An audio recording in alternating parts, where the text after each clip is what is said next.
দেখছেন খোকসা টিভি। খোকসা টিভির সাথেই থাকুন।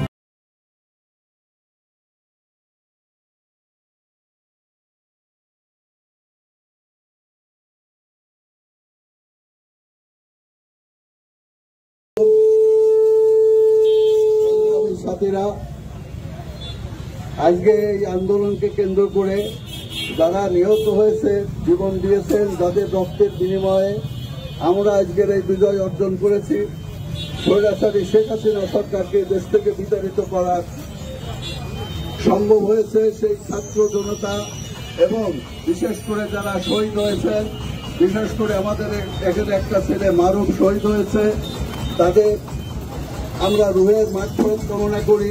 আমরা দোয়া করি আল্লাহ যেন তাদেরকে শহীদের মর্যাদা দিয়ে বেহেশত নসিব করেন এবং তার সংশ্লিষ্ট পরিবারের প্রতি আমরা সমবেদনা জানাই। বন্ধুরা, আমরা সবাই বিএনপি করি এবং আমরা চাই আমাদের দলের যে নির্দেশ সেগুলো মেনে চলতে। আমাদের মহাসচিব বলেছেন যে আমাদের এই বিজয় সংহত করতে হলে আমাদেরকে সুশৃঙ্খলভাবে চলতে হবে। সমাজের যে অসাম্য দুর্নীতির মধ্যে অবসানের জন্য ছাত্র জনতা জীবন দিয়ে এই বিজয় অর্জন করেছে। এই বিজয়কে সংহত করতে হলে আমাদের সামাজিক শৃঙ্খলা রক্ষা করতে হবে। আমরা কেউ কারো জমি দখল করব না, কেউ কারো ঘর দখল করব না, কারো কাছ থেকে আমরা কোনো চাঁদাবাজি করব না। যারা এই চাঁদাবাজি করবে আমরা তাদের বিরুদ্ধে এবং আমরা তাদের বিরুদ্ধে প্রতিবাদ করে চলব। দোকানদার ভাইদের কাছে আমাদের অনুরোধ, আপনারা দোকান খোলেন, আপনাদের কোন রকম কোনো ক্ষতি হলে আমরা সেটা ব্যবস্থা নেব। আমাদের উপরে বিশ্বাস রাখেন। আমরা চাই আমাদের দলীয় যে ভারপ্রাপ্ত সভাপতি তারেক রহমান যে বক্তৃতা দিয়েছেন তার শেষে উনি বলেছেন যে আমরা ছাত্র জনতা রক্ত দিয়ে আমাদের এই বিজয় অর্জন করেছে। এই বিজয়কে সংহত করতে হলে আমাদের সুশৃঙ্খলভাবে চলতে হবে। আমরা বিজয়ী হয়েছি, ছাত্র জনতা বিজয়ী হয়েছে। এই বিজয়কে সংহত করতে হলে যারা পরাজিত হয়েছে তাদেরকে আইন আমলে আনতে হবে। আমরা নিজের হাতে কেউ আইন তুলে নেবেন না এবং নিজে কোনো বিশৃঙ্খলা তৈরি করবেন না। আমাদের জনগণের উন্নতির জন্য, জনগণের স্বাভাবিক জীবনযাত্রার জন্য এই স্বৈরাচারী সরকারের হাত থেকে আমরা আমাদের ছাত্র জনতা মুক্ত করেছে। তারা যাতে স্বাভাবিক জীবনে ফিরে যেতে পারে, ব্যবসা বাণিজ্য ঠিকমতো করতে পারে, সেইটাই সুনিশ্চিত করার দায়িত্ব আমার দলীয় নেতা কর্মীদের। অতএব আমাদের সেই নেতা তারেক রহমানের নির্দেশে আমরা কথা দিয়ে যাচ্ছি, আপনাদের কোনো অসুবিধা হলে সাথে সাথে আমাদেরকে জানাবেন, আমরা সাথে সাথে তার প্রতিরোধ করার চেষ্টা করব। এখানে যে থানায় যে ঘটনা ঘটেছে এর জন্য আমরা দুঃখ প্রকাশ করছি এবং আমরা আর ভবিষ্যতে কোনো এই ধরনের ঘটনা ঘটবে না। আমরা থানাকে তাদের দায়িত্ব পালনের জন্য অনুরোধ জানাচ্ছি এবং শুধু থানা না, যে সমস্ত সরকারি কর্মকর্তা আছেন যারা দায়ী তাদের বিরুদ্ধে যে তত্ত্বাবধায়ক সরকার তারা ব্যবস্থা নেবে, কিন্তু যারা এখানে দায়িত্ব পালন করছেন তারা সুশৃঙ্খলভাবে আপনাদের দায়িত্ব পালন করেন।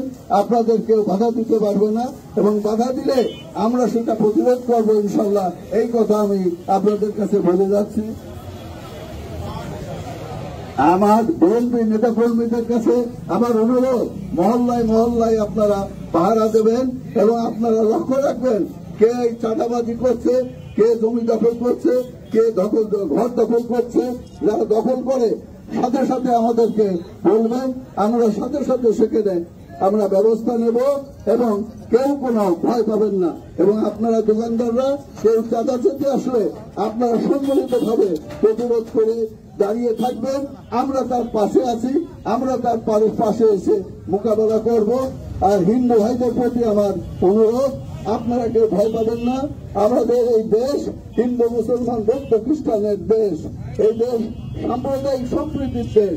এই দেশে আমরা কারোর কোনো ক্ষতি হোক এটা আমরা হতে দেব না এবং আমাদের দলীয় নেতা কর্মীদের আমরা অনুরোধ জানাচ্ছি যে যেখানে হিন্দুদের মধ্যে মন্দির আছে সেই মন্দিরগুলো যেন আমরা রক্ষা করতে পারি, কেউ যেন সেখানে আক্রমণ না করতে পারে, আপনারা সেই ব্যবস্থাটা নেবেন এবং আমরা আগামী দিনে আমাদের যে নির্দেশ আসবে সেই নির্দেশ মতো আমরা চলব। আমরা সুশৃঙ্খলভাবে এই সমাজের স্বাভাবিকতা ফিরিয়ে আনবো, এই অনুরোধ, এই আহ্বান করে আমি আমার বক্তব্য শেষ করছি। খোদা হাফেজ। মজিদ আইসো। তো সেই ক্ষেত্রে আমরা আজকে যে বিপর্যয়, আজকে যে জয় হয়েছে, আপনারা ইতিমধ্যে টেলিভিশন এবং মোবাইলের মাধ্যম দিয়ে আপনারা যেগুলো শুনেছেন যে আজকে ছাত্র সমাজের নেতৃবর্গ ও আমাদের জাহাঙ্গীরের নেতৃত্বে আমাদের সমসপুরের জয়ন্তী হাজরা ইউনিয়ন সহ আরো কিছু ইউনিয়নের নেতৃবর্গ তারা মোটরসাইকেল যোগে জাহাঙ্গীরের নেতৃত্বে আমরা একটা বড় মোটরসাইকেল বহর দেখতে পাচ্ছি। তাদেরকে আমরা থানা বিএনপির পক্ষ থেকে, সকল অঙ্গ সংগঠনের পক্ষ থেকে আমরা ধন্যবাদ জানাই এবং কৃতজ্ঞতা জানাই। আমরা বাজু ভাইকে অনুরোধ করব যে বাজু ভাই মঞ্চে চলে আসার জন্য। আলাউদ্দিন ভাই একটু অসুস্থ, বিএনপি অফিসের সামনে বক্তৃতা করে সে মুক্তিযোদ্ধা সংসদে গিয়েছে, সে একটু অসুস্থ। তো যাই হোক, আমরা আজকে ছাত্র জনতার বিজয় হয়েছে। আজকে আপনারা লক্ষ্য করেছেন, আজকে ঢাকা ইউনিভার্সিটির নেতৃত্বে সারা বাংলাদেশের ইউনিভার্সিটির যত ছাত্র ছাত্রী আছে, কলেজের যত ছাত্র ছাত্রী আছে, আমরা জাহাঙ্গীরকে আবারও করতালির মাধ্যমে জাহাঙ্গীরের নেতৃত্বে এই মিছিলকে স্বাগত জানাই। এটা আমাদের জনসভা না, এটা আমাদের পথসভা। সে কারণে পথসভার জন্য যতগুলো সমর্থক দরকার ইতিমধ্যেই আমাদের সামনে রোডের এই পাশে ও পাশে আমরা এসছে। আজকে কিন্তু আমরা সবাই এক হয়ে গেছি, আমরা মিছিল করেছি বাজারে। থানা বিএনপি এখন এক। রাজু কই গেল? হ্যাঁ, তো আমাদের ছাত্র সমাজের কাছে আমরা কৃতজ্ঞতা জানাই। ছাত্র সমাজের তাজা রক্তের বিনিময়ে আজকে দেশ স্বাধীন হয়েছে। ছাত্র সমাজ জীবনের ঝুঁকি নিয়ে তাজা রক্ত যদি রাজপথে না দিত তাহলে এই সরকারের পতন হতো না। সেই কারণে যারা 1-2 হাজার ছাত্র ছাত্রী তারা জীবন দিয়েছে, তাদের কাছে আমরা কৃতজ্ঞ। তাদের রক্তের ঋণ আমরা পরিশোধ করতে পারবো না। ঋণ পরিশোধ যখনই হবে, এই রক্তের সাথে যদি আমরা বেইমানি না করি তখনই এই ঋণ পরিশোধ হবে। সেই জন্য আমরা কোনো খারাপ কাজের মধ্যে যাব না। থানা বিএনপি কোনো খারাপ কাজের মধ্যে যাবে না, কোনো লুটতরাজ করবে না, কোন লোকের কাছ থেকে চাঁদাবাজি নেবে না, কোন হিন্দু লোকের কাছে ভয় দেখায় রাতের অন্ধকারে চাঁদা সংগ্রহ করা হবে না। সেই কারণে আমরা এই দেশ স্বাধীন। ছাত্ররা বৈষম্যহীন রাজনীতির কথা বলেছে, কোন বৈষম্য থাকবে না, আমরা সব এক। সেই ক্ষেত্রে এইতে আমরা আল্লাহর কাছে ফরিয়াদ করি, হে রাব্বুল আলামিন, এই সরকারের পতন হওয়ার জন্য তোমার কাছে আমরা কৃতজ্ঞ।